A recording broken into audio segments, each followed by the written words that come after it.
اچھا، اکثر ہم لوگ یہ دیکھتے ہیں کہ ہمارے معاشرے کے اندر لوگوں نے تویز کو باقاعدہ کاروبار کی شکل دے دی ہے، اور بہت سے پیر، ولی یا مرشد اس کام کو بڑی اپروچ کے ساتھ لوگوں میں رائج کرنے کی کوشش کر رہے ہیں، اور لوگوں کو باقاعدہ بڑی دور دور سے درجنوں کی شکل میں لوگ ان کے پاس شفا کے لیے تویز لینے کے لیے آ رہے ہوتے ہیں۔ تو اگر کوئی شخص تویز کو بدعت یا ناجائز قرار دے دے تو کیا وہ ان پیر، ولی یا مرشد کا گستاخ یا مرتکب گستاخی کا مرتکب کہلائے گا؟ نہیں، اس میں تو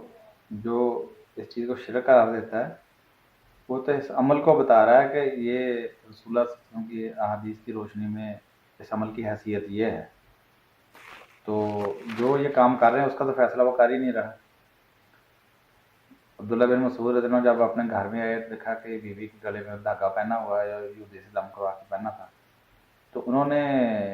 جب بیوی کو بتایا کہ رسول اللہ صلی اللہ علیہ وسلم نے تو اس کو شرک قرار دیا ہے، تو بیوی نے یہ تو نہیں کہا کہ آپ نے میری گستاخی کر دیا یا میری توہین کر دی ہے۔ ہوں۔ تو اس کی یہ گستاخی یا توہین کے زمرے میں نہیں آتا، بلکہ جو لوگ حق کو بیان کرتے ہیں، حق کی تبلیغ کرتے ہیں، وتواصوا بالحق کا فریضہ ادا کرتے ہیں، انہوں نے تو یہ کام کرنا ہی کرنا۔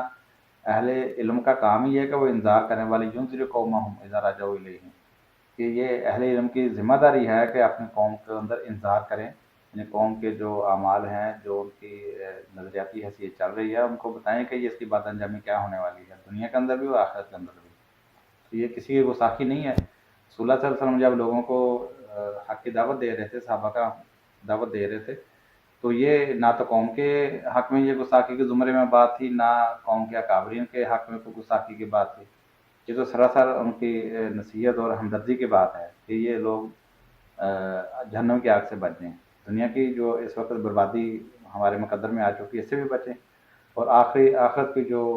ابدی فلاح ہے اس کے لیے بھی کوشش کریں، اور جہنم کی بڑھتی ہوئی آگ سے بچ جائیں۔ یہ تو اصلاح کی کوشش ہے۔ اب ان کو وہ کوئی بھی رنگ دے تو وہ ان کی اپنی مرضی ہو سکتی ہے، ورنہ ایک دائی جو ہے کبھی بھی اس نقطہ نظر سے یہ بات نہیں بتاتا، بلکہ اپنا وہ فریضہ ادا کر رہا ہے۔